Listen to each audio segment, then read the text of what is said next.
I always shine. And today, I get to share my secret. My secret companion, Best Kombucha, gives me the energy but also boosting my immune system as I go by my day-to-day activities.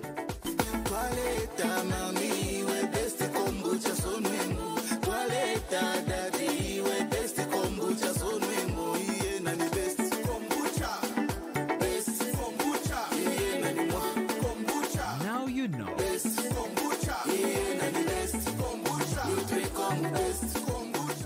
Tip towers 20 kwacha 20 balloon 5 kwacha towers yachipa 5 kwacha kone 9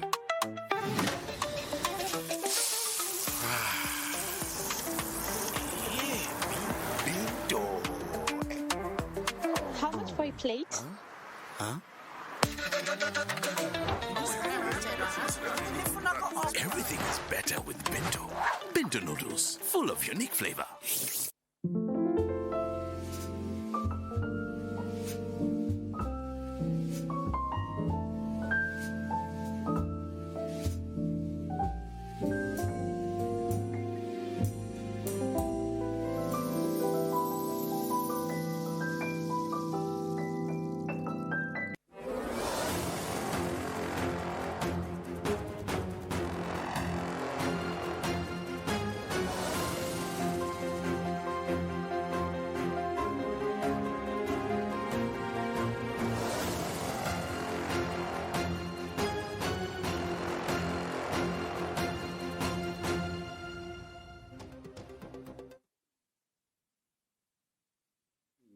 Thank you so much for making the time to be a part of tonight's edition of Diamond Live. Breaking news coming through tonight is that Diamond TV will host the debate between the Minister of Foreign Affairs, Honorable Mulambo Ahimbe, and State Counsel Sakwiba Skota this Friday. This is a debate that you must look out for. Obviously, the issue on the table is the Constitutional Amendment Bill number 7 of 2025.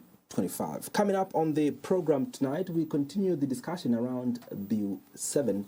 We look at the proposals in Bill 7 and the need for amendments to the Constitution before the general elections of 2026. My name is Andrew Mwansa. And my name is Cheswa Kapasa. Of course, we will be asking you to call in and participate on this very important topic around Bill 7. Now, the ruling party has reiterated that the UPND administration is not using its numbers in the National Assembly to alter the Constitution.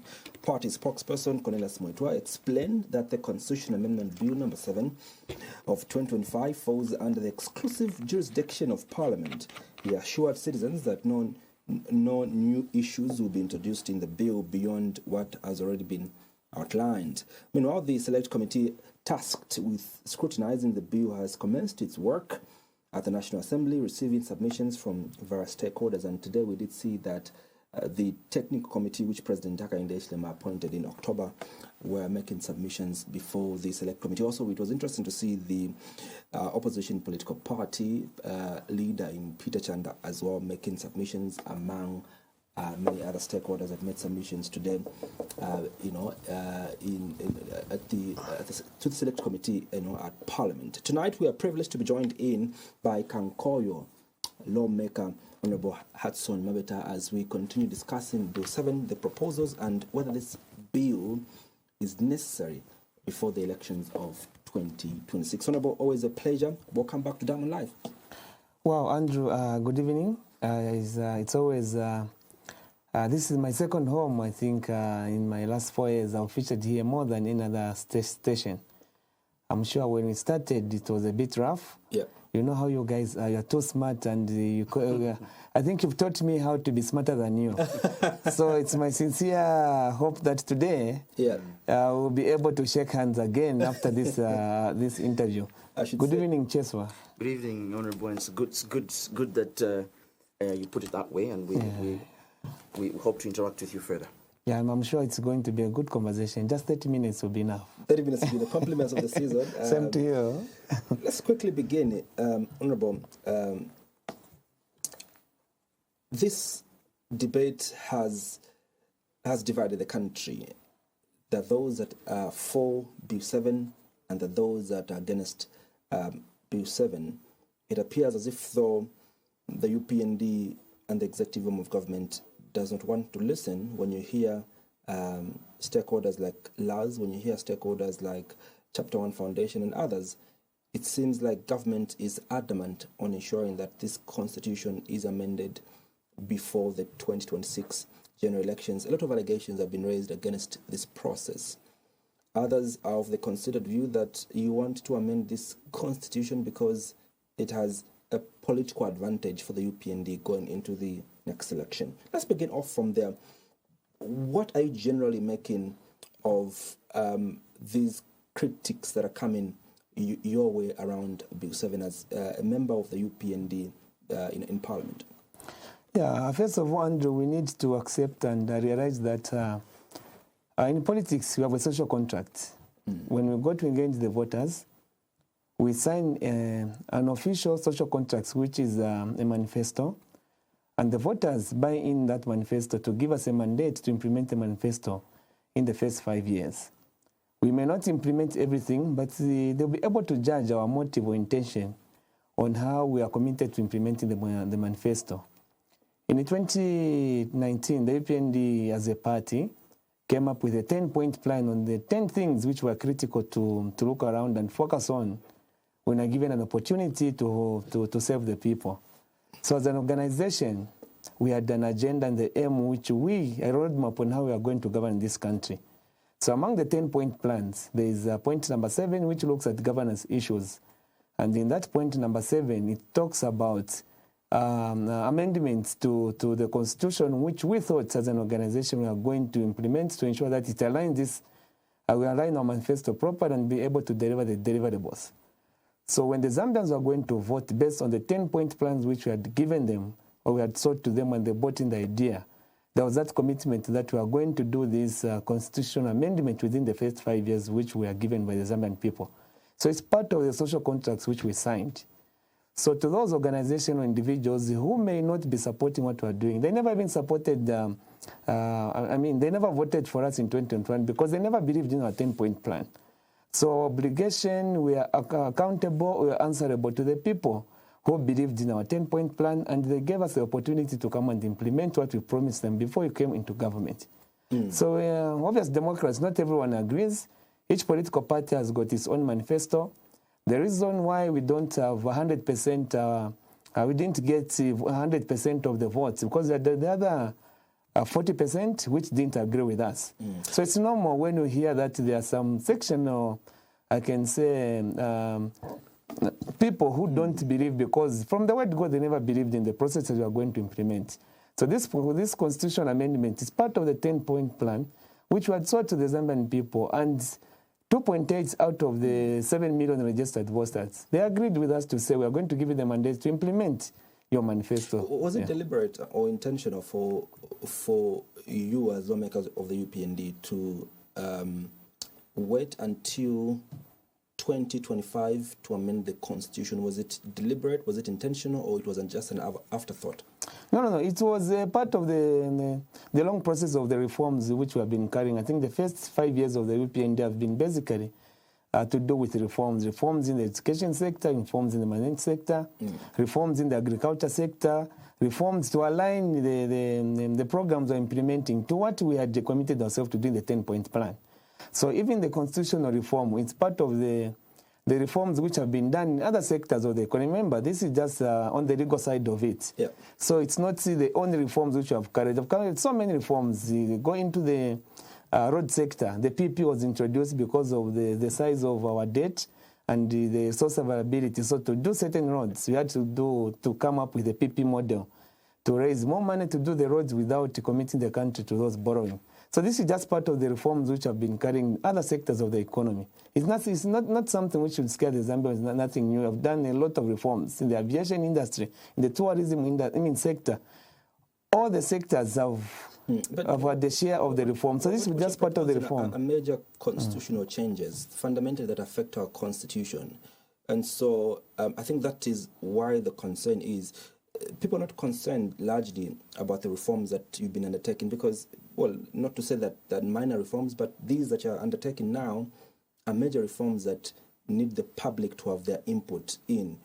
And that's why I asked that question, Honorable, that look, those that are criticizing you say that, look, it's too short to an election for you to change the constitution. Why don't you wait for the next election cycle so that you build enough consensus before proceeding to amend this constitution? Okay, let's look at one of the 13 proposals which have been proposed, that is to delimitate the constituencies. It's a constitutional mandate that every 10 years, the ECZ has to go back and review, check the growth in populations and the changes in dynamics of our citizens. So every 10 years, in 2016, this was done. I think we had 5 constituencies which were added. In 2025, we are marking another 10 years of changing the mean of ECZ reviewing and providing guidance on which constituencies have to be delimitated. And the same constitution provides that the new constituencies which are added, they only become effective upon dissolution of parliament. When parliament is dissolved, then those constituencies which have been identified for delimitation, they kick in and they become active. So if we don't do the delimitation now, or we don't change the constitution now to allow for the delimitation, it means we'll be failing to meet that obligation of changing of delimitation. We'll only be able to, even if we have the next constitution amendment in 2026 or 2027, the delimitated constituents will only take effective on the next dissolving of parliament, which will be the next dissolution of parliament, which will be in 2031. So we'll be talking of 20 years without delimitation. While the constitution provides that every 10 years, we're supposed to review and add more constituencies to meet the needs of the people. So if we don't implement this now, that will be another constitutional crisis. Does the Constitution really say that we need to increase the constituencies? Because Article 58 is very clear here, Honourable, of the Constitution. Maybe perhaps I could read it so that you explain to the people what you mean. Yeah. The Constitution says in Article 58, I'll start from the top. Zambia shall be divided into constituencies and wards for purposes of elections to the National Assembly and councils respectively. Part 2 says the number of constituencies shall be equal to the number of seats of elected members of the National Assembly. The number of wards in a district shall be prescribed. The Electoral Commission shall determine the names and boundaries of constituencies and wards. The Electoral Commission shall, at intervals not more than 10 years, review the names and boundaries of constituencies. The names and details of the boundaries of the constituencies and wards shall be published in the Gazette and shall come into effect on the next dissolution of Parliament. Any person may apply to the Constitution Court for review of decision of the Electoral Commission made under this article. The Electoral Commission shall, in delimiting the boundaries and constituencies, take into account the history, diversity, and cohesiveness of the constituency or ward, have the regard to population density trends and projections, ensure that the number of inhabitants in each constituency or wards is reasonable, taking into account the means of communication and geographical features, ensure that constituencies and wards are wholly within the districts. Where does it say you need to increase to delimitate? What is delimitation here? Because what I'm getting here is that the Electoral Commission of Zambia will review the boundaries of constituencies and wards. Does it say increase? At every interval of 10 years, not so. So every 10 years, ECZ has been given the mandate to review the names. The names and to review the names and the sizes of the constituency, depending on the changes in population. And that was done in 2019. There's a report which was done in 2019 to effect that. So it's a constitutional mandate for ECZ that every 10 years, our population grows at an average of 3.4% per 10 years. So when you do your numbers, you find that every 10 years, our population is growing. In 2012, we are only 12 million. This is 2025, we are close to 21 million. So our population is growing. The needs of the people are growing. The needs of, the services the government needs to give to the people is growing. So we have passed in 2016, 5 constituencies were added. And those were done in January when the constitution was signed in the Heroes Stadium. 5 constituencies were added. Now it's past 10 years. We are going to the next cycle of 10 years. And this did the report, they reviewed, and they made the recommendation to add constituencies. However, it couldn't be done in 2019 or 2021 because it was not yet 10 years when the last review was done. But now we're in the next 10 years, which has to be done. So if this is not done now, it means it can only be done in 2031 when it will be the next dissolution of parliament. Because remember, the clause clearly says that the added constituencies only become effective on the next dissolution of parliament. Well, and just on that point, what is the interest for delimitation as member of parliament? How do you look at how delimitation will help your constituency? Obviously, it's service delivery. We have constituencies which are over 250 kilometers in terms of radius. Constituencies like Katombora, Lufwanyama. If you've been on the Copper Belt, Lufwanyama is like a province on its own.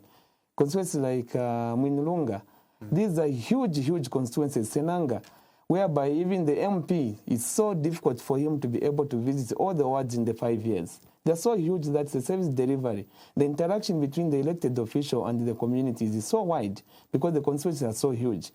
Some constituencies like Kanyama, it's going to close to 200,000 registered voters. You know, look at that huge numbers. As an MP in that constituency, how do you manage to interact and ensure that you're able to get views from the community and be able to participate in the development? There are some clauses which are being proposed here. We are just talking about one clause. The next clause I think which we want to look at is also on the additional members of parliament through being nominated. Okay, there are two proposals in this bill. There's the first one which has been the traditional 8 members of parliament nominated by the president. Then the other one is those members of parliament will be the women, the youths, and the disabled who come through the proportional vote. But just before we can get, we're going to go through the proposals. Let's stick to delimitation for now. The accusation also that has come through is that the biggest reason for why you want Bill 7 to pass through is Bill 7. I mean, is delimitation. Prominent historian Dr. Cheswa argues that most of the sitting cabinet ministers, even members of parliament today, have become unpopular because there are there's candidates within these constituencies that have been campaigning and are popular. And so you risk that if you don't adopt, those that have been popular, then they'll go independent and they'll win. And so the only way to accommodate your sitting ministers that have become unpopular, according to Cheswa, is by ensuring that, you divide constituencies of cabinet ministers, mainly of cabinet ministers, so that you could accommodate those that are popular. These are the arguments that are coming in, and I'm sure you've seen this argument from Cheswa. Is this a correct position of why you're delimitating? Well, Andrew, I mean, every political party, their main purpose when they go into an election is to win the presidency. Okay. UPND was in opposition for 23 years. In those 20 years, since 2001, we've always had MPs in parliament, but we never formed government. You only form government when the president wins. We only came into government when President Hakainde Hichilema gained the votes which allowed him to be in State House. So if you are going to focus on dividing constituencies for the purpose of accommodating MPs, and that may affect, it doesn't have an impact on the presidents. It doesn't change the ball game. Government is about the presidents and not the number of MPs. So if you are going to go to Mwansa, because Uncle Jack Mwimba has been there for more than 25 years, and that's going up above 25 years, and want to create space, if Mwansa has got 25,000 or 50,000 registered voters, you create 2 constituencies. It doesn't change the total number of votes the president is going to get. The analogy here... practically, it doesn't change anything on the president. The analogy here is that even this additional of this constituents, of the number of constituencies through delimitation, others have explained it in this manner. But that, look, the UPND wants to, delimitate in areas where they're strong. Okay. That will guarantee them members of parliament. Now, this is so dangerous for democracy because if we have a situation where we have the majority of members of parliament coming from a ruling party, then any law can pass that you propose to the House. If you propose today that we want the presidential term limit to be unlimited, it will pass because you've got the 2/3 majority. This is a fear by other people that delimitation, yes, is good and it's prescribed for in Article 58 of the Constitution, but you politicians are selfish. You want to divide constituencies where you are strong so that you have the majority of members of parliament in the House. Equally, this was the debate you had in 2019, 2020 to 2021 when Patriotic Front was introduced in Bill 10. You had the same argument that the main reason why the PF want Bill 10 to pass is because of delimitation. They want to ensure that only PF strongholds are divided so that they've got the majority of their members of parliament in the House. These are the concerns of your critics. What do you have to say? Yes, so Andrew, just like I've said, what forms government is the presidents and not the number of MPs you have in parliament. You may have the majority members of parliament, members of, I think there's a time when Mwansa had the, MMD had very low numbers in terms of being in parliament. But what made Mwansa form government, even when he got only 28% of the vote, is the presidents. So even if you have majority in parliament, as long as on the presidency you don't get the ultimate or the majority votes of the political party, you haven't gained anything. So governance is acquired through winning the presidents and not having majority members in parliament. So parliament is secondary when it comes to an election. UPND was in opposition for 23 years, my brother. We had MPs every cycle of an election, but we didn't get the majority. You don't think you're underplaying, this reasoning? Because if UPND, for example, will be the majority next year because of the limitation, the president Hakainde Hichilema loses the elections. At will, you can decide to impeach the president. Through the two-third majority. Through the two-third majority. Andrew, if there's one thing which every politician does, whenever they get you can decide not to pass the budget. No. What makes it interesting in politics, Andrew? When you win the presidency, you get the power. When you get the power, it happened before Mwansa. The next thing what the political party in government does is start poaching MPs. We've seen this happen before. So you cannot, as an organization going to politics, you cannot be so careless to start focusing on having numbers in parliament before securing the presidents. Zambian politics is about having the presidents first. Once you have the president has got all the influences, even to convert those who didn't support him. This has happened before. We've seen even under Mwansa. We've seen even under Rupia Banda. It's been a trend which has been happening. So those who are trying to focus and change shift the ball game, bringing in illusion that you want to control parliament before you can secure the presidents. It doesn't add any, they're misguided. Zambian politics is about securing the presidents first. Once the president in State House, there's so much you can do to change the narrative. You cannot, it's almost impossible even to impeach the president in Zambia because once the president in State House, he has the influence to convert and change those MPs who didn't support or belong to other political parties. Not something new. So this delimitation has nothing to do with controlling parliament. It's a constituency requirement. Why did the UPND argue in this very fashion that the reason for why the PF wants Bill 10 was because of delimitation and want to increase their members in parliament through dividing constituencies where the PF are strong?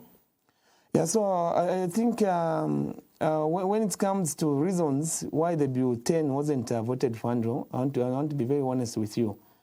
I wasn't in parliament at that time. I've tried to engage the people who were there at that time to clearly give me one reason why the Bill 10 was bad. I keep on not getting satisfaction from the reasons they give me. Just like now, the people who are against Bill 7, when you ask them to say, why are you against Bill 7? They're failing to reason with me. So sometimes I think we have these political fights for the purpose of gaining political momentum without really being honest and trying to look at issues as they are, just like I'm explaining now. Why would you want to focus much on what's going to happen in parliament, but when we know that the government is formed by the presidents and not through parliament?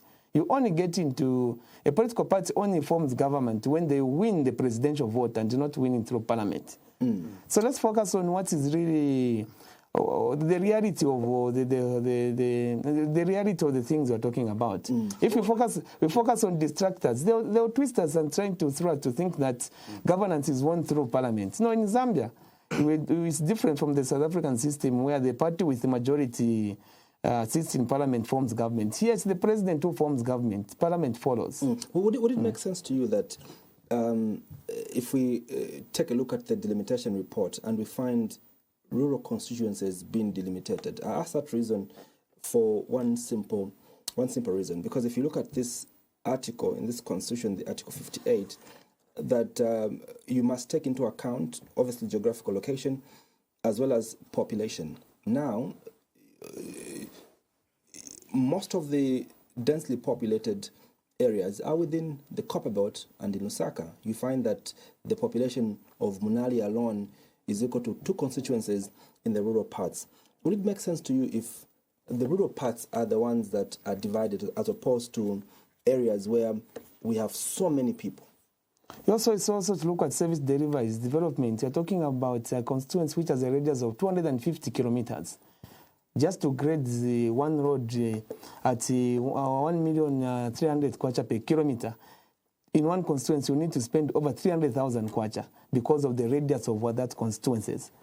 300,000 kwacha, 300 million kwacha, sorry. One grading a road, an all-weather road, sometimes it would cost you as high as 1.3, depending on the terrain. 1,300,000 kwacha when you go to Western Province because of the way the terrain is. So just to grade that road, even one CDF cannot be enough because you need to spend 1.3 times 250 kilometers. That is almost 300 million kwacha. That's to grade one road, but your CDF with 40 million kwacha. So you can see how much money you need to pump in such a constituency to develop it. But you look at Munari, yes, it's the issues of distance. Most of the roads, the clinics, the schools, they're in place. But there are constituencies which are in the rural areas, but they're underdeveloped because of how vast they are. Are we delimitating because of CDF, or we're delimitating because of what is prescribed for in the constitution? No, I was just giving an example of resources available to develop. I was just giving an example because CDF is one of the resources which is being given to the communities, which is close to the communities. Obviously, there are other government interventions which are done. We have got World Bank funded projects. I'm just giving an example of something which is close. Why does the UPND insist that development must happen? We need to take development to the rural parts of this country, and that's why we need to delimitate. What reasoning is that? No. The UPND is not deciding where to delimitate. The UPND is just meeting the constitutional requirement to allow ECZ to increase the number of seats in Parliament. To review because currently the constitution to increase. The constitution, yes, they can decide. The constitution has locked that number of constituencies. Yes. It clearly states that the 2026 constitution states that there will be 156. 156 elected MPs in Parliament. It clearly states. Yes. So for ECZ to be able to implement the 2019 report, where they made the recommendation to increase the number of seats in Parliament, or the number of constituencies, you have to open that clause in the Constitution. Without opening it, ECZ cannot implement that report they did in 2019. Remember, this is 6 years. The report was done. By 2019, this should have been done, but it wasn't done. So now we are 6 years behind in the implementation of this recommendation by ECZ. They were tied up. Previously, before the 2016 Constitution, there was no clause in the Constitution which was locking the number of constituencies in Parliament. But this was done maybe because of that time, politicians didn't trust each other. Like we are saying, they were scared to say a president that then would just wake up and give ECZ to divide the number of constituents to favor his political ambition. So they decided to lock it, which was maybe could have been wise that time when they did that. The reason why they did it. So this amendment is just allowing ECZ to come up with to increase the number of constituencies from 156 to 217. To allow ECZ to implement the 2019 report. There's a report which was already done. Yes. And this ECZ has just been sitting on the fence waiting for Parliament to open that clause so that they can increase the number of elected constituencies from 156 to 2011, yes. So this is just a constitutional requirement. It's not UPND. It is ECZ who did the report, but they were not allowed to increase the number of constituencies. The report is already there. It was a professional report. Remember, in 2019, the UPND wasn't in government. There was PF. So it's a report which we are implementing based on continuity. Governments come and go, political parties come and go, but government continues.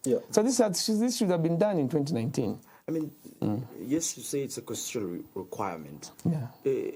Shouldn't you be worried that majority feel that because there's an election, there's panic from government to move in and amend the constitution. Why do you think there is an attachment to the elections with the constitution, if it's really not political? Why is there this attachment to the time frame and the general elections? I don't understand. In 2015, the constitution was changed.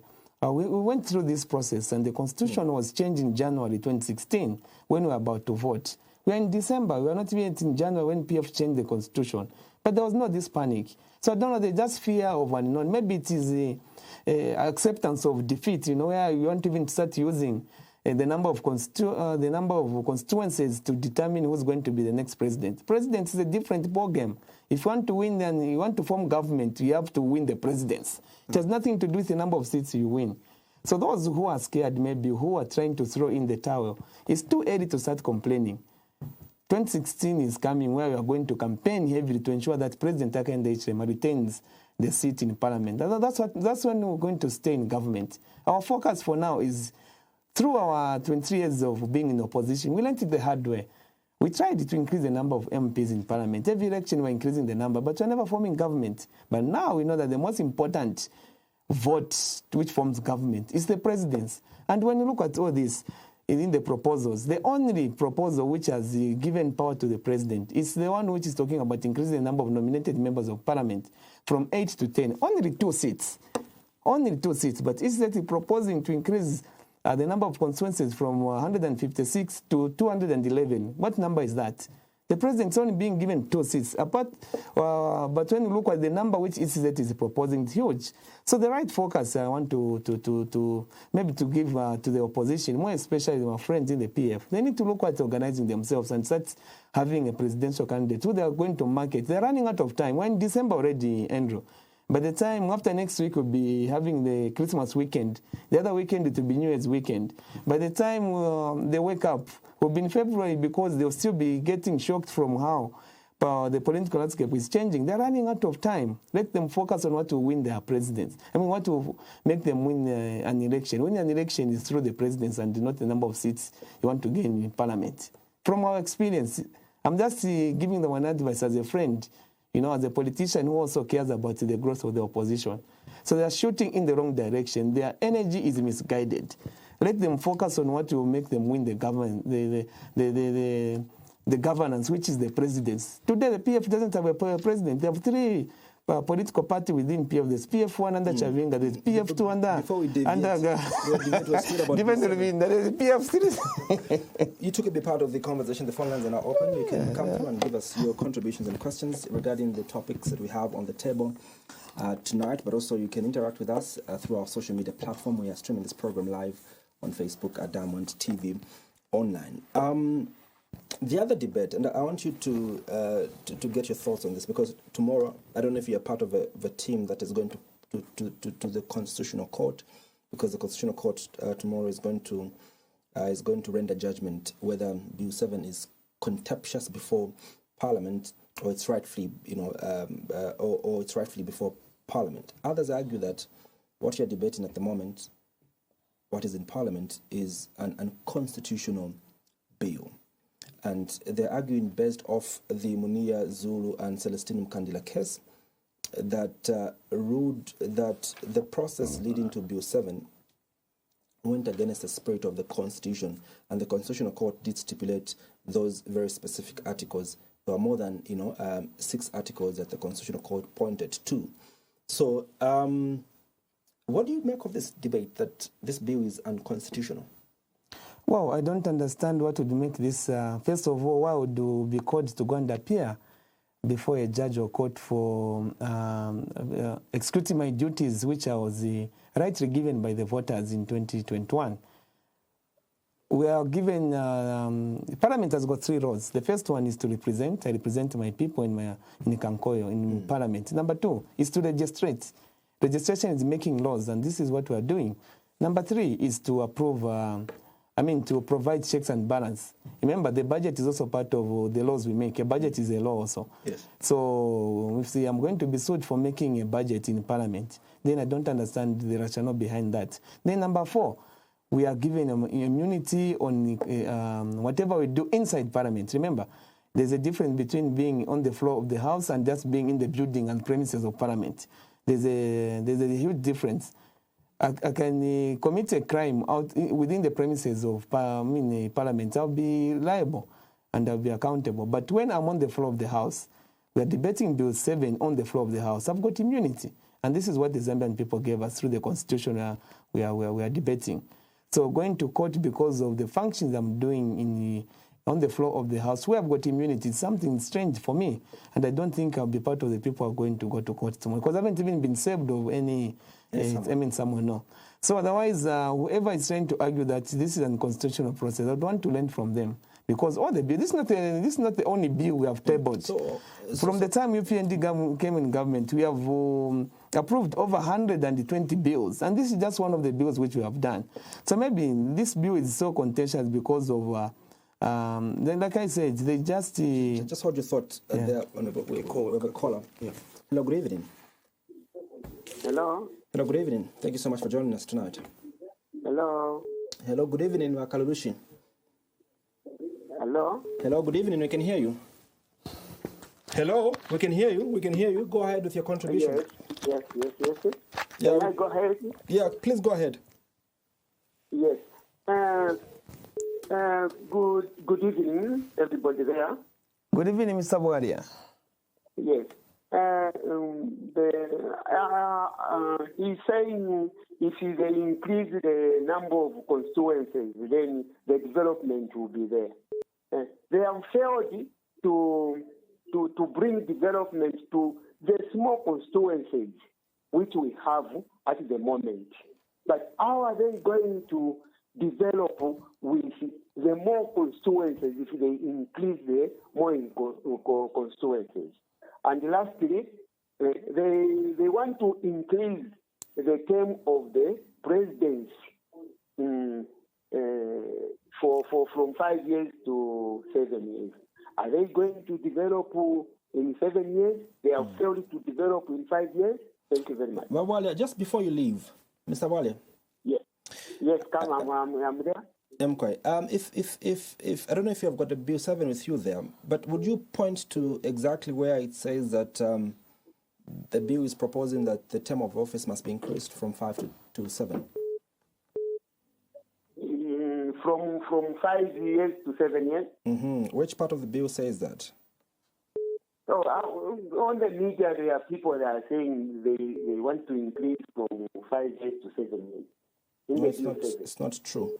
It's not true. That's not part of what is proposed in Bill 7. But I'm sure Honourable is going to respond to the first question that you asked. Honourable, Mr. Wale there from Kalulushi says that you failed to develop constituencies even with increased CDF. Why do you want to create more constituencies when you failed with money that has been given to you? Well, Andrew, as you have heard, I think Mr. Wale is speaking from a well uninformed decision, point of view, whereby when you ask him to say, if you looked at the 13 proposals in the bill, he says someone on the media said. So he's speaking from, I can say, from a point of influence. Maybe he hasn't done his part well. Let him take time. There are only 13 clauses being proposed. And I want to be very candid and say that among the 13 clauses which are being proposed, today the technical committee submitted that they would want, the people of Zambia have spoken that they would want the by-elections to continue. So I'm sure that's something, that's an amendment we all gladly want to go and see that in that bill of 13, we drop one that is being of by-election should continue. However, for me, I would have supported that proposal to end the by-elections. Why am I supporting? Why would I have supported? Because, Andrew, that clause was also going to protect with the politicians from being targets of seats. When you have a government in power which has a few seats like you had alluded to, then the government want to increase the number of seats by winning the by-election at all costs. Sometimes politicians will end up going to jail or being given criminal conviction for the purpose of losing a seat so that the party in power can come and grab your seat. So is that what the UPND is doing at the moment? No, I'm just saying about why the ending of by-election, I could have supported it. Yeah, I'm speaking as an endangered species who's a politician right now, okay? So that proposal to end by-election could have ensured that politicians who have lost their seat because they were being given criminal offenses for the purpose of just to make them lose their seat so that the party in power can grab their seat from them. That could have ended. Why? Because that proposal was proposing that if I lose the seat through going to jail, the seat belongs to the party. The party was going to nominate someone to replace me. That way, when you have politicians who are heartless, who would want to send someone to jail for the purpose of winning a seat, would not do it because they will know that even if we send Mabeta to jail, the seat in Kankoyo belongs to UPND. That example is hypothetical that you're giving because it has never happened, or it has happened before in Zambia? No, I'm just looking at the other side of that proposal of ending by-elections, how it could have ensured that for future politicians, they are not endangered in become victims of going to jail because the party in power wants to win your seat. But however, the people of Zambia have rejected that proposal and it's going to be dropped. So we're going to have 12 clauses in the constitution. In the proposed bill. Just hold your thought. We have another call. Hello, good evening. Good evening, thank you. How are you? Very well, thank you. I hope you're doing well this night. Yes, I've been on hold for too long. I'm so sorry for that. Honorable, good evening. How are you? Good evening, Mr. Musole. How are you? Fine, thank you. Honorable. Yes. Me, I'm speaking to you directly. Oh, yeah. Not through my panelist there, no? But I'm speaking to you directly. You have got a job to do. Yeah. The only thing which I've seen in you, our people in government, including you as an honorable and MP, you are not doing more to sensitize people, to come the way you have come on that television, to educate us, and to make people understand. You know, your colleagues, these so-called opposition parties, they are failing and they are destroying you, and they are failing us, Zambian people, because there is a lot of lies and a lot of, certain comments which are not even genuine. It's not allowable, even for me, maybe to talk about the previous call. I'm just giving it an example from what my dear brother asked him there, the moderator, to say, can you tell us that clause where it says the president is going to be extended 7 years? Have you seen what the problem is? Yeah. And have you heard what is he answering? So please, you people, can you do more to sensitize people? This bill is a very good bill because it's always talking about us people. Oh, yeah. Thank you very much. I thought maybe I should go in that way. No, thank you. I was going to add on sensitization. Free political advice. Yeah, I totally agree with you, Andrew. The reason I'm here today, I think I called you yesterday. I took it upon myself to walk around Lusaka on Friday and Saturday just to engage the public and just help understand how much they know about Bill 7. Like he has said, Mr. Musole has said, the opposition have done a good job on their side because the role of opposition, Andrew, is to make people doubt what the government is doing. Yet you're saying there's no opposition? Yeah, I mean, they have communicated that message. That doesn't mean that when they can't win an election, then they are not able to communicate. They have communicated, they have really painted this bill black. They have done a good job. I was shocked to find that the majority of the people was asking, they know, they mean, just like the man from Karurushi had indicated, they know things which are not even in the bill. When you ask them about what is in the bill, ask them, why is the government proposing to bring 20 more women, to bring 12 more youths, to bring 3 more people with disabilities? Shouldn't that be a reason why you put more effort in sensitization and more time? That's basically what people also are saying, that we seem to have rushed the process, rushed to take it to Parliament without people fully understanding what exactly has been in this bill. No. The lack of misunderstanding, I mean, the majority of the people misunderstanding the bill is not because they didn't have a time to know what is in the bill, but they heard the other side of the story. Because every story has got 2 sides, especially in democracy. Yeah. Every story has got 2 sides. There's those opposing And there are those who are proposing. So I think us who have been proposing, we haven't done a good job to continue engaging the people for them to understand. So those who are opposing, they went far ahead of us. I think they have allowed their voice. But however, governance is always like that. Sometimes for you to appreciate the benefit of free education, it's at the time when you implement it. That's when you're going to see that you are going to have 3 million children going back to school who you couldn't have known if you didn't implement free education. So when you start implementing the clauses in the Bill 7, when we have MPs going back to the council, when we have 30 women who couldn't manage to win an election through the competitive stage, when we have youths like you, Andrew and Cheswa, we are very brilliant young men. You can't manage to win an election, not because you're not good enough, but because the system we use to win an election is far beyond what we can do. But when you start seeing youths, young men like you coming to parliament through being nominated by political parties based on the percentage votes they are going to get, you're going to see the beauty of having such a clause, because it's going to bring out the potential of young men like you guys. You're very brilliant young men who need to be in parliament. But if I ask you, Andrew, to come and challenge me in Kankoyo, you'll be shocked. What you're going to go through. Why do you perceive those that are against Bill 10 as political opponents? And I'll give an example. Today there was a screaming headline in the Diggers that read, who treat Oasis Forum as political opponents. This was from State House. Why would State House treat an organization that has been highly respected and has added so much strength to our democracy over the years as a political opponent, when they are a voice of reason? They've been a voice of reason over the years. And they stood with you in 2020 when you were defeating Bill 10. Yeah, I think this statement has come out of after that press conference where the woman, sorry, I don't know her name, the one who went. Yes, when she went to State House, she had an engagement with the president. We all watched that clip. We saw them smile. The following day, she flipped and she went to urge the opposition to unite to remove UPND from government. She didn't say that. That's what she said. Said you need to unite. But didn't say. Just said she's worried that they're not united. Yeah, I mean, why should she be worried about a multi-party process of coming to form government? Is there anything wrong with that, to advise the opposition to unite? Is there anything wrong? The UPND sees that? As taking side.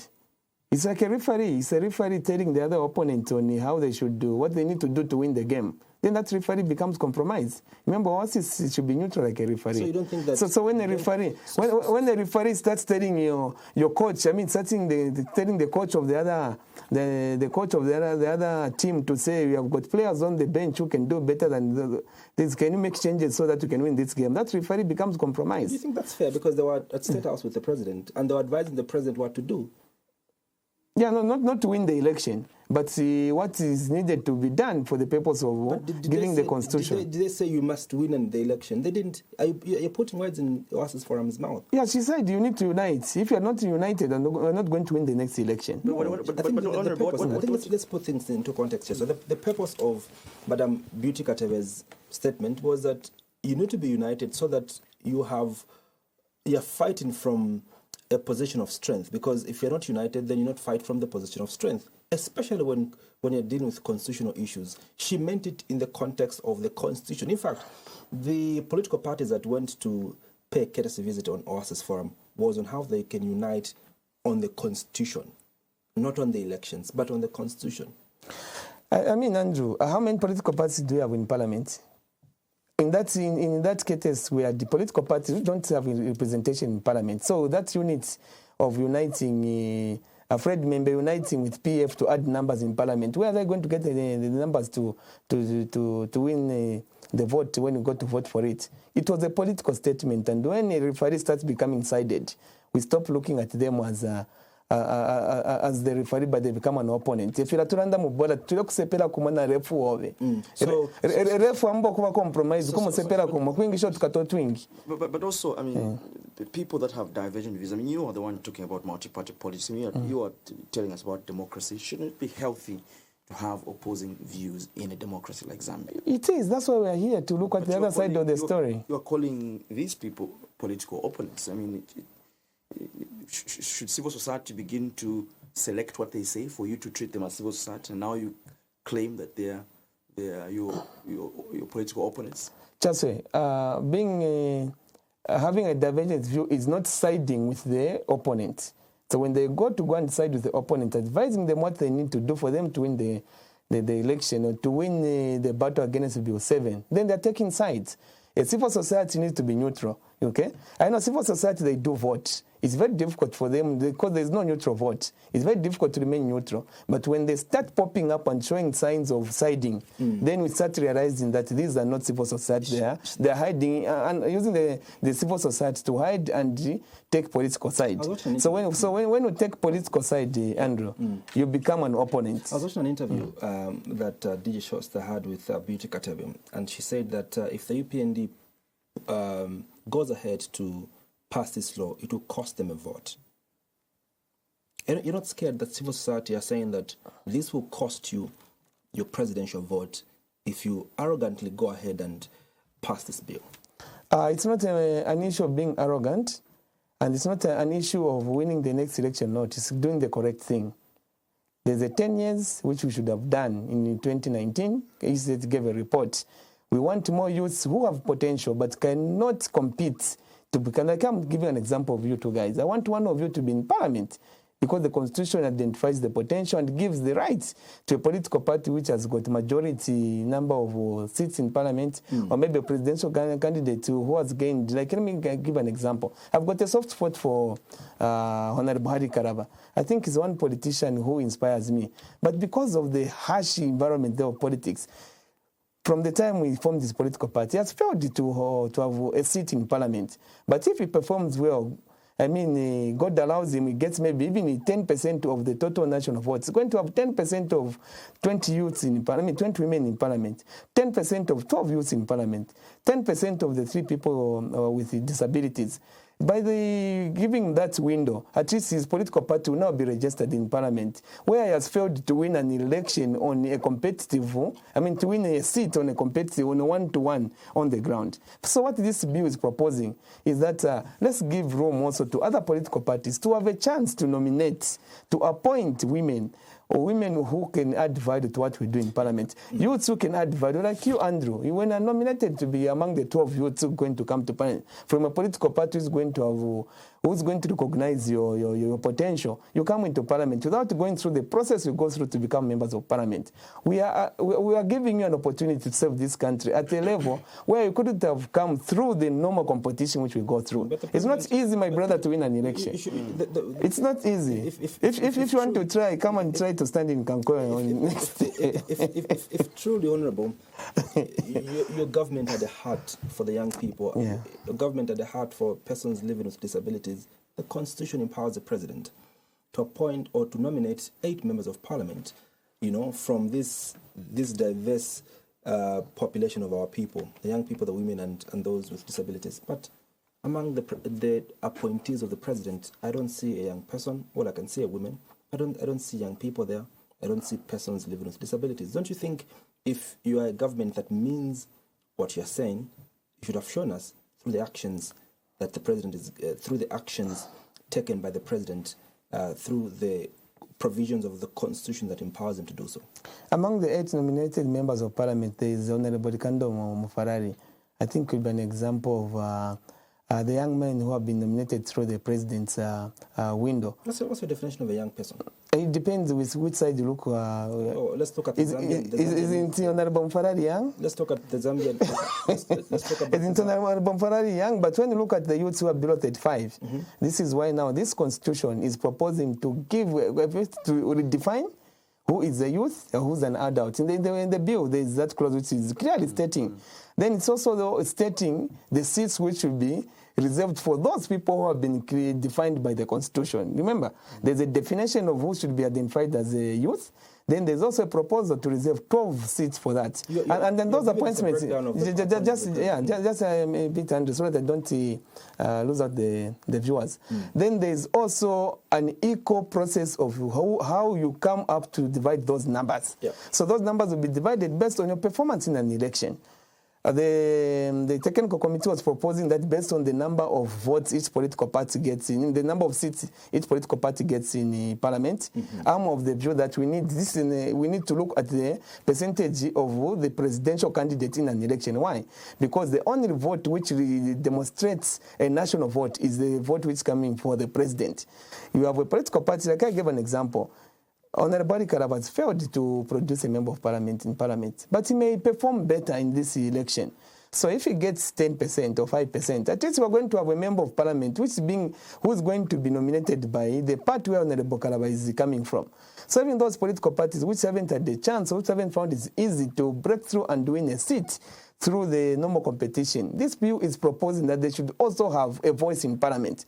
That way, even smaller political parties which have failed to grow, which has failed to remain relevant in Zambian politics, they'll start becoming relevant, growing, because they are going to have a voice in parliament which is going to represent their manifesto. So this bill, like Mr. Musora said, is a bill which is looking at the needs of the people. It's not about UPND.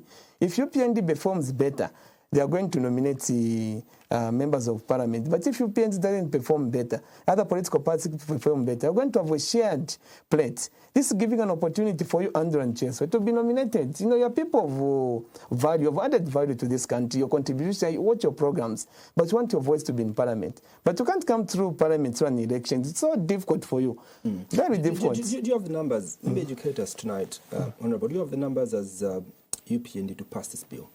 In parliament? Yeah, I think you have sold the idea to every meaningful Zambian, because all the clauses, apart from two clauses which most of the members of parliament were not happy about. The first one being the abolishment of by-election. The second one was to do with the day of filing of, the day when you resign for you to become independent, which has changed from 15th June to 15th March. So that clause, all of us, all members of parliament, agreed that it's going to disadvantage us members of parliament, because not all the time that are adopted by a political party. You'd want to continue to exercise your democratic right to compete in an election, even when the organization you belong to doesn't agree with your agenda. So that clause will be revised also, to be amended. So there are two clauses which are going to be amended when you come to vote for parliament. The first one is to change, to go back to the status quo of normal by-elections. The second one is the day of filing of nomination. We want Zambians to be free to associate with anyone they want at their own time. It shouldn't be a forcing matter to say, if you don't declare your interest by 15 March, then you can't stand as independent. So from the 13, we have got 11 clauses, which everybody agrees, even those who are trying to pretend that they don't agree. But when it's come on the voting day on 15th December, next week, Monday, they'll vote for this bill. Others argue that the only reason for why they are agreeable is because they received the 3 million kwacha. It's not possible. From who? Are members of parliament being coerced? I mean, this is information. From who can give a 3 million tax-free, tax-free? But that others, what is on the ground is that you are giving members of parliament, those from the Patriotic Front, adoption certificates as a way of enticing them to vote for Bill 7. Is that true? No, Andrew, like I've said, there is an opportunity for them to make an independent decision. You've not heard these allegations, that you're giving them 3 million kwachas and adoption certificates? It is something we laugh at. Even today, when we're having lunch with members of parliament, I looked at one of the members who was being told that's been given 3 million, and asked him to say, Pamdara, tusuneniko kuli chimpia mketsa kutinesa mukuru wali wafote kwa changaniko ta 3 million panondi apa lindarama para mone kadenga kwa 3 million shakaluvike. No one can get 3 million for free and they remain the same. That's a lot of money in this economy, Andrew. It sounds simple to those who are who are accusing the other. Okay, let them also produce even maybe 100,000 to say don't vote for this bill. I'll give you 100,000. So there's no exchange of money that is happening. There is nothing, my brother. There's nothing. There's just appreciation of the clauses. Every member of parliament would want to continue to ensure that we remain in, continue serving the people for 5 years, because the current constitution says that when parliament is dissolved in May, then we cease to be members of parliament. But this bill is basically saying that we are elected for 5 years. So we'll continue being members of parliament. Parliament will be dissolved, but we'll continue doing other functions as members of parliament. Remember, we are given the role of representing our people. So we'll go back to our constituency offices and we'll continue working until August. So that will give us a 5 years mandate. So who don't want to be given an opportunity to continue serving the people for an additional 3 months before? How is it going to work already? And that proposal, perhaps make the people understand. So it's proposed in Bill 7 that, yes, Parliament will be dissolved in May, yes, but you continue exercising your duty as member of Parliament in your constituencies, yes. Isn't it that when Parliament is dissolved, you cease to be an MP? The current constitution, that's what it says, but the proposal is that we need to align ourselves to the 5 years term. Yes. I understand that. But then yes. So then you're going to redefine what dissolution means? No. Dissolution is just the National Assembly which is dissolved. Yes. But we remain government employees working for the people. We'll continue working in our constituencies. We'll continue monitoring and evaluating CDF projects. We'll continue participating in the council programs. Remember, we are going back to the council. This is another clause maybe which people would have wanted to know. This bill is proposing that we go back to the council so that we are part and parcel of the processes of implementation and development. Very contentious. Yeah, it is contentious, yes. Because many stakeholders feel that you begin to overpower what the councillors' work is supposed to be. The members of parliament will bulldoze certain processes and so on. Do you also feel the same way? Not at all. And I mean, in Cheswa, in fact, for me, I feel the last 4 years whereby we've been working and sitting on the fence as spectators in the council have brought a lot of disadvantage on us, our members of parliament. Many times when we go into campaigns, we promise the people of the development we want to come and see in our constituencies. But unfortunately, our powers is only reduced on a CDF table. Like we are going to have a CDF meeting on Thursday, where I'll only be able to select the priorities. I'll be told you have got 40 projects. They need 80 million to implement. However, the resource available is only 40 million. And these are the costs. So can you give us a priority of the projects which want to be implemented? Once I give them a priority, my role ends there in development. I cannot supervise the council. I cannot get any report. I cannot make a follow-up. But however, a member's parliament is blamed the most to say, I haven't brought development. When you can't take development to the people because you're not part and parcel of the implementation process. So what this bill is proposing is for us to go back to the council and become part of the implementation. So that when I'm blamed for not bringing development in Kankoyo, I'm blamed only a role I was given but I failed to execute it. Currently, I cannot fully get the blame because I'm not part of the process of implementation of projects. So what this bill is proposing is taking us back to the council and we continue working for an extra 3 months to align ourselves to the 5 years term. There are only 2 contentious clauses which I talked about and those will be taken out. Otherwise, the 11, they mean well for the Zambian people.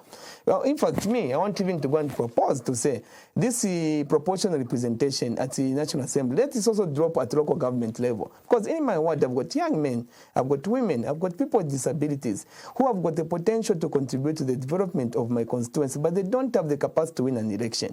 Winning an election, Andrew, is not an easy thing. You said you don't have the capacity. How exactly? You mean financially? Financially, and the ability also to go through the I can say the verbal attacks. In politics, there's so much character assassination. Some people get hit to a point where they even lose their self-value. They start doubting themselves because of just the personal attack which we go through as politicians. So not everyone can absorb what we go through. We've learned it the hard way. Others can't manage. So we don't want to see those young men, those women who don't have the capacity to go through what we go through to win an election, to be able to contribute to the developments which are happening both at national level and at constituency level. So these are good proposals, my brother. Those who've been doubting. As we conclude, the voice of reason, the voice of authority, the voice of moral authority in the country, the church, is asking you, the members of parliament, to not take partisan interest, especially when you're dealing with this constitution, but take national interest. And they're asking you to vote against Bill 7. What do you have to say about that? First of all, like I say, I opened my remarks. before I was adopted by the UPND, I was given the 10-point plan, of which I agreed to, and I accepted to come and work and implement, be part of the team which was going to implement the program of the party. So you cannot take me away from the party. Because when I went to look for adoption, I was given the mandate which the party was looking for. It was looking for people who had the capacity to influence and implement the programs of the party. So when we promised the people that we are going to conduct constitutional reforms under point number 7 in the 10-point plan, I agreed to implement the agenda of the party. It's like you, Andrew, are looking for a job here. You are being told this is a job description. When you get employed, this is what you're going to be doing when you're employed. When you get employed, you want to be bigger than the organization you're working for. It's being mischievous. So the church is being mischievous. And I'm saying you are going to be mischievous when you start working here. You want to be bigger than the CEO who employed you and gave you the job description of what you are going to be doing when you get employed. So when the UPND adopted me, I agreed to start implementing their manifesto. Someone implementing their manifesto can't be bigger than the organization. What will it mean if this bill doesn't go through? Wow, it will be a sad story for the Zambian people, especially the youth, especially you two guys who have potential. I want to see one of you in Parliament in 2026. Because this Bill 7 is giving you a guarantee that when it goes through, it could be one of the 12 youths. And I would recommend one of you to be part of that, given a chance. Kankoyo lawmaker on the Heartson Mabeta. Always a pleasure having you on our platform. Thank you so much for coming. Thank you too. All right, we've been looking at Constitution Bill number 7 of 2025, but also we've been looking at the sittings that the Select Committee has begun already. Earlier on today, we did see the Technical Committee that went around to collect submissions, making the submissions before Parliament. Thank you so much for joining us. On behalf of the entire production crew, good night and see you again next time. My name is Andrew Mwansa. Night.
As easy as 1, 2, 3, and all my clothes are squeaky clean. Quick to remove the dirt and stains, and the fresh fragrance remains.